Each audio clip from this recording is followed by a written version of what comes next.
అందరికీ నమస్తే అండి.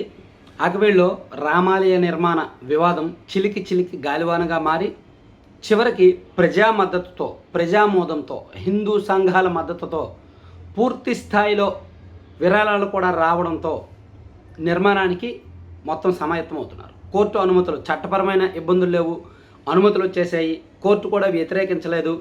సో హిందూ సంఘాలు అంతా కూడా ఓకే, అనుకూలంగానే ఉంది. అయితే ఇది రాజకీయంగా దీని పరిణామాలు ఏ విధంగా ఉండబోతున్నాయి?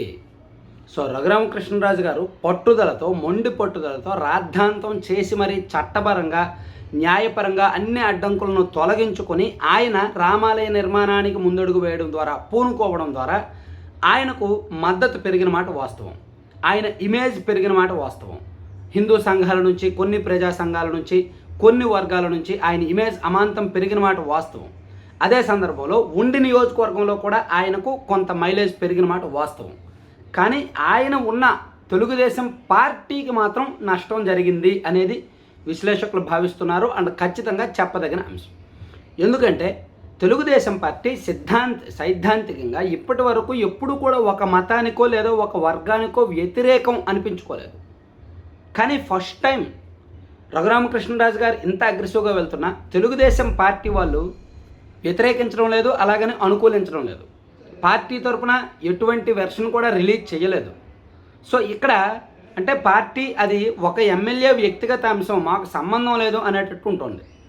కానీ మందకృష్ణ మాదిగ లాంటి వాళ్ళు లేదా కొన్ని క్రిస్టియన్ సంఘాలు కావచ్చు, పాస్టర్లు కావచ్చు, వాళ్ళు వ్యతిరేకిస్తూ దీన్ని టీడీపీకి అని అంటగంటున్నారు. అదేంటి, మీ పార్టీ ఎమ్మెల్యే కదా, మీ పార్టీ తరపున ఉన్న సభాపతి కదా, సో ఆయనకు మీరు చెప్పలేరా, ఆయన్ని మీరు కంట్రోల్ చేయలేరా అని అంటున్నారు. సో ఇక్కడ పార్టీ ఏమో మాకు సంబంధం లేదు, అది ఆయన వ్యక్తిగత అంశం, ఆ నియోజకవర్గానికి సంబంధించిన అంశం అనేటట్టు పార్టీ తప్పించుకుంటుంది. కానీ ఇది చిలికి పార్టీ సిద్ధాంతాలకు కన్నం పెట్టేలా ఉంది. పార్టీ మూల అంశాలకు నష్టం చేసేలా ఉంది. పార్టీ ఎంత తప్పించుకుంటున్నా చివరికి దీని నష్టం ఏమైనా ఉంటే పార్టీ అనుభవించాలి, దీనివలన వచ్చే ప్రాఫిట్ ఏమైనా ఉంటే రఘురామకృష్ణరాజు గారికి దక్కుద్దనమాట. అంటే రఘురామకృష్ణరాజు గారు తను సేఫ్ జోన్లోకి వెళ్ళి పార్టీని ఇరుకుని పెట్టారు. అయితే దీనికి నాణ్యానికి రెండో కోణం, మరో వెర్షన్ ఏంటి, అసలు రఘురామకృష్ణరాజు గారు వ్యతిరేకిస్తున్న వర్గాలు ఏవి కూడా టీడీపీ అనుకూల ఓట్ బ్యాంక్ కాదు, అవన్నీ కూడా ప్యూర్ క్రిస్టియన్ అండ్ దళిత ఓట్ బ్యాంకు. వాటిలో మోర్ దాన్ 70% వైసీపీకే పడతాయి, జగన్మోహన్ రెడ్డి గారికే పడతాయి. కాబట్టి దీనివల్ల టీడీపీకి ఏమీ నష్టం ఉండదు. పైగా హిందూ సంఘాలు అండ్ బలమైన వాదులు, హిందూవాదులు, కొన్ని వర్గాలు టీడీపీకి అదనపు ఓట్ బ్యాంక్గా మారతారు. సో నా వలన టీడీపీకి ప్లస్సే తప్ప మైనస్ కాదు. పోయిన ఓట్లు వైసీపీవి, వచ్చే ఓట్లు మాత్రం గణనీయంగా బలంగా వస్తాయి, వైసీపీలో కొన్ని ఓట్లు వస్తాయి అని రఘురామకృష్ణరాజు గారు అండ్ ఆయన మద్దతుదారులు చెప్తున్నారు. సరే, ఓట్లు వస్తాయా లేదా, మతం అనేది మన రాష్ట్రంలో ఓట్ బ్యాంక్ రాజకీయం కాదు. ఇప్పటి వరకు మతాన్ని ఓట్ బ్యాంక్ రాజకీయంగా వాడుకోలేదు, ఆ అంశం జరగలేదు. ఓట్ బ్యాంక్ పాలిటిక్స్ ఆంధ్రప్రదేశ్లో జరగలేదు, కానీ ఇప్పుడు జరుగుతున్నాయి.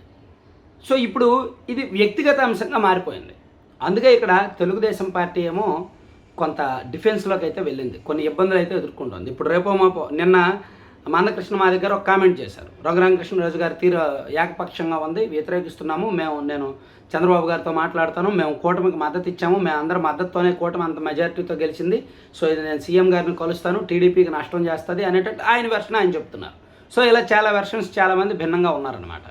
సో ఇది ఇప్పుడు తెలుగుదేశం పార్టీలో ఆ వర్గాల్లో, క్రిస్టియన్ అండ్ దళిత వర్గాల్లో మాత్రం పార్టీకి ఒక రకమైన తలనొప్పి. రాష్ట్ర వ్యాప్తంగా ఆ వర్గానికి ప్రాతినిధ్యం వహిస్తున్న వాళ్ళు పార్టీకి పదే ఫిర్యాదులు కూడా చేస్తున్నారనమాట. ఇది ఎక్కడి వరకు మారుతుంది అనేది చెప్పలేం. సో అందుకే రఘురామ రాద్ధాంతం టీడీపీ సిద్ధాంతానికి విరుద్ధం. సో రాజకీయంగా వేదాంతంగా చూసుకుంటే ఎవరికి నష్టం ఉండదు. సో పోయే ఓట్లు పోతాయి, వచ్చే ఓట్లు వస్తాయి, పోయేవి తక్కువ ఉంటాయి, వచ్చేవి ఎక్కువ ఉంటాయి అనేది ఎవరి వెర్షన్ వాళ్ళకు ఉందన్నమాట. సో మీ అభిప్రాయం ఏంటనేది కూడా కామెంట్ చేయండి దీనిపై. Thank you.